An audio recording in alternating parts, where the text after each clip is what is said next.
Luc, chapitre 8.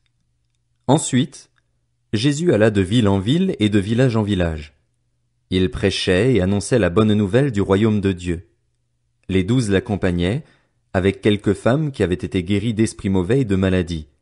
Marie, dite de Magdala, dont étaient sortis 7 démons, Jeanne, femme de Chuza, l'intendant d'Hérode, Suzanne et beaucoup d'autres, qui le servaient en l'assistant de leurs biens. Une grande foule se rassembla et des gens vinrent vers lui de diverses villes. Alors il dit cette parabole. Un semeur sortit pour semer sa semence. Comme il semait, une partie de la semence tomba le long du chemin. Elle fut piétinée et les oiseaux du ciel la mangèrent. Une autre partie tomba sur un sol pierreux. Quand elle eut poussé, elle sécha, parce qu'elle manquait d'humidité. Une autre partie tomba au milieu des ronces. Les ronces poussèrent avec elle et l'étouffèrent. Une autre partie tomba dans la bonne terre. Quand elle eut poussé, elle produisit du fruit au centuple. Après cela, Jésus dit à haute voix, que celui qui a des oreilles pour entendre, entende. Ses disciples lui demandèrent ce que signifiait cette parabole. Il répondit, Il vous a été donné, à vous, de connaître les mystères du royaume de Dieu. Mais pour les autres, cela est dit en parabole, afin qu'en voyant ils ne voient pas et qu'en entendant ils ne comprennent pas. Voici ce que signifie cette parabole. La semence, c'est la parole de Dieu. Ceux qui sont le long du chemin, ce sont ceux qui entendent. Puis le diable vient et enlève la parole de leur cœur, de peur qu'ils ne croient et soient sauvés. Ceux qui sont sur le sol pierreux, ce sont ceux qui, lorsqu'ils entendent la parole, l'acceptent avec joie. Mais ils n'ont pas de racines. Ils croient pour un temps et abandonnent au moment de l'épreuve. Ce qui est tombé parmi les ronces, ce sont ceux qui ont entendu la parole, mais en cours de route ils la laissent étouffer par les préoccupations, les richesses et les plaisirs de la vie, et ils ne parviennent pas à maturité. Ce qui est tombé dans la bonne terre, ce sont ceux qui ont entendu la parole avec un cœur honnête et bon, la retiennent et portent du fruit avec persévérance. Personne n'allume une lampe pour la couvrir d'un vase ou la mettre sous un lit, mais il la met sur un support, afin que ceux qui entrent voient la lumière. Il n'y a en effet rien de caché qui ne doive être mis en lumière, rien de secret qui ne doive être connu et mis au jour. Faites donc bien attention à la manière dont vous écoutez, car on donnera à celui qui a, mais à celui qui n'a pas on enlèvera même ce qu'il croit avoir. La mère et les frères de Jésus vinrent le trouver, mais ils ne pouvaient pas l'approcher à cause de la foule. On lui dit, Ta mère et tes frères sont dehors et ils désirent te voir. Mais il répondit, Ma mère et mes frères, ce sont ceux qui écoutent la parole de Dieu et qui la mettent en pratique. Un jour, Jésus monta dans une barque avec ses disciples. Il leur dit, Passons sur l'autre rive du lac. Et ils partirent. Pendant qu'ils naviguaient, Jésus s'endormit. Un tourbillon s'abattit sur le lac, la barque se remplissait d'eau et ils étaient en danger. Ils s'approchèrent et le réveillèrent en disant, Maître, Maître, nous allons mourir. Il se réveilla et menaça le vent et les flots. Ceux-ci s'apaisèrent et il y eut un calme plat. Puis il leur dit, Où est votre foi?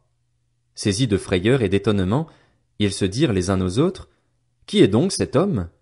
Il donne des ordres même au vent et à l'eau, et ils lui obéissent. Ils abordèrent dans le pays des Gadaréniens, qui est vis-à-vis de la Galilée. Lorsque Jésus fut descendu à terre, un homme de la ville vint à sa rencontre. Il avait des démons depuis assez longtemps. Il ne portait pas de vêtements et n'habitait pas dans une maison, mais dans les tombeaux. Quand il vit Jésus, il poussa un cri, se jeta à ses pieds et dit d'une voix forte, « Que me veux-tu, Jésus, fils du Dieu très haut? Je t'en supplie, ne me tourmente pas. » Jésus ordonnait en effet à l'esprit impur de sortir de cet homme, car il s'était emparé de lui depuis longtemps. On attachait le démoniaque avec des chaînes et on lui mettait les fers aux pieds pour le garder, mais il rompait les liens et il était entraîné par le démon dans les endroits déserts. Jésus lui demanda, « Quel est ton nom? » « Légion, répondit-il, car de nombreux démons étaient entrés en lui. Il suppliait Jésus de ne pas leur ordonner d'aller dans l'abîme. Il y avait là, sur la montagne, un grand troupeau de porcs en train de chercher à manger. Les démons supplièrent Jésus de leur permettre d'entrer dans ces porcs. Il le leur permit. Les démons sortirent de cet homme, entrèrent dans les ports, et le troupeau se précipita du haut de la falaise dans le lac et se noya. Quand les gardiens du troupeau virent ce qui était arrivé, ils s'enfuirent et rapportèrent la nouvelle dans la ville et dans les campagnes. Les gens allèrent voir ce qui était arrivé. Ils vinrent vers Jésus et trouvèrent assis à ses pieds l'homme dont les démons étaient sortis. Il était habillé et dans son bon sens. Ils furent saisis de frayeur. Ceux qui avaient été témoins de la scène leur racontèrent comment le démoniaque avait été guéri. Alors tous les habitants du pays des Gadaréniens demandèrent à Jésus de s'en aller de chez eux, car ils étaient saisis d'une grande crainte. Jésus monta dans la barque pour repartir. L'homme dont les démons étaient sortis le priait de le laisser rester avec lui, mais Jésus le renvoya en disant « Retourne dans ta maison et raconte tout ce que Dieu a fait pour toi. » Il s'en alla et proclama dans toute la ville tout ce que Jésus avait fait pour lui. À son retour, Jésus fut accueilli par la foule, car tous l'attendaient. Voici qu'arriva un homme du nom de Jaïrus, il était chef de la synagogue. Il se jeta à ses pieds et le supplia d'entrer dans sa maison, parce qu'il avait une fille unique d'environ 12 ans qui était mourante. Pendant que Jésus s'y rendait, la foule le serrait de tous côtés. Or il y avait une femme qui souffrait d'hémorragie depuis 12 ans.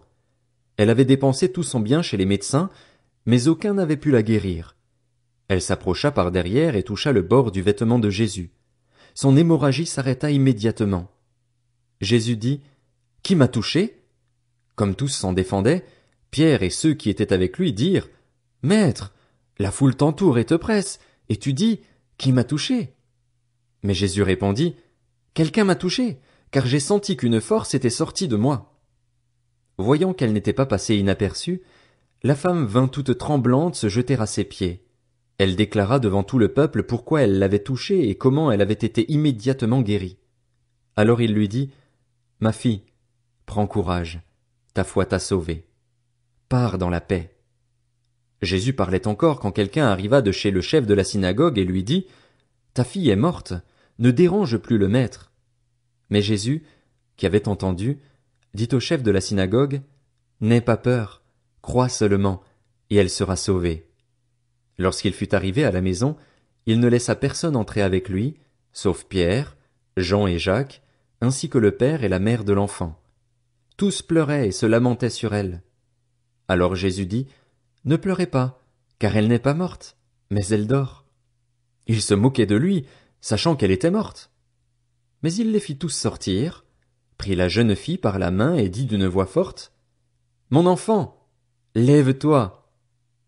Son esprit revint en elle, et elle se leva immédiatement. Jésus ordonna de lui donner à manger. Les parents de la jeune fille furent remplis d'étonnement. Il leur recommanda de ne dire à personne ce qui était arrivé.